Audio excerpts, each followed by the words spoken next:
Luka মদ্রিজের বিশ্ববিখ্যাত গোল, Vinicius এমবাপেদের টানা আক্রমণ, রিয়াল মাদ্রিদ জিতল 2-0 গোলে জিরোনার সাথে।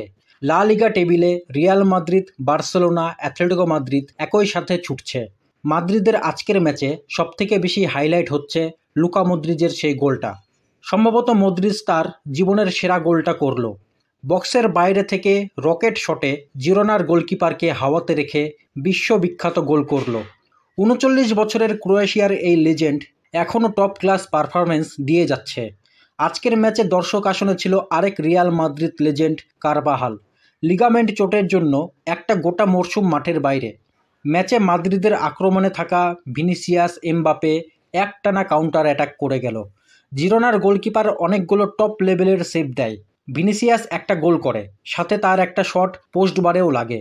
ম্যাচটা রিয়াল মাদ্রিদ আরও বড় ব্যবধানে জিততে পারত। এদিকে আর্জেন্টিনার প্লেয়ারদের দাপটে উঠছে অ্যাথলেটিকো মাদ্রিদ। লা লিগাতে বার্সেলোনা আর রিয়াল মাদ্রিদের সাথে সমান তালে চলছে জুলিয়ান আলভারেজ, রড্রিগো ডিপলদের অ্যাথলেটিকো মাদ্রিদ। মাদ্রিদের লাল সাদা জার্সি পরে আর্জেন্টিনার প্লেয়াররা নিজেদের জাত চিনাচ্ছে। গত ম্যাচেও জোড়া গোল করে ম্যাচের সেরা হয়েছে জুলিয়ান আলভারেজ। ম্যাচে হ্যাটট্রিক করতে পারত আর্জেন্টিনার এই স্পাইডারম্যান। এছাড়াও আরেকটি গোল করে অ্যাঞ্জেল কোরিয়া।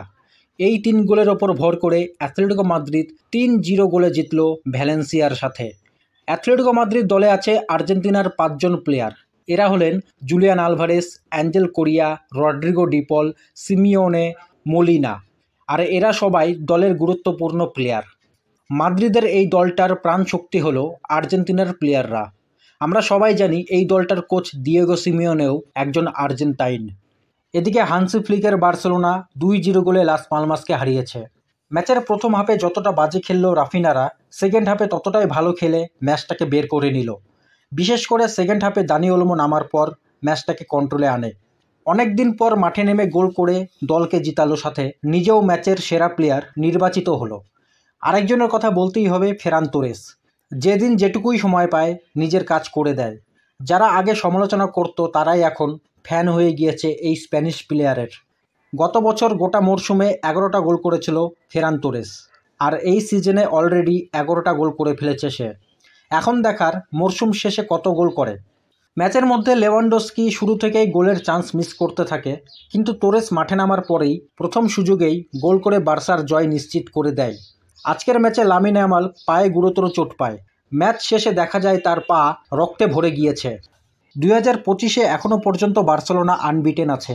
13টা ম্যাচের মধ্যে 11টা জিতেছে আর 2টি ম্যাচ ড্র করেছে তারা।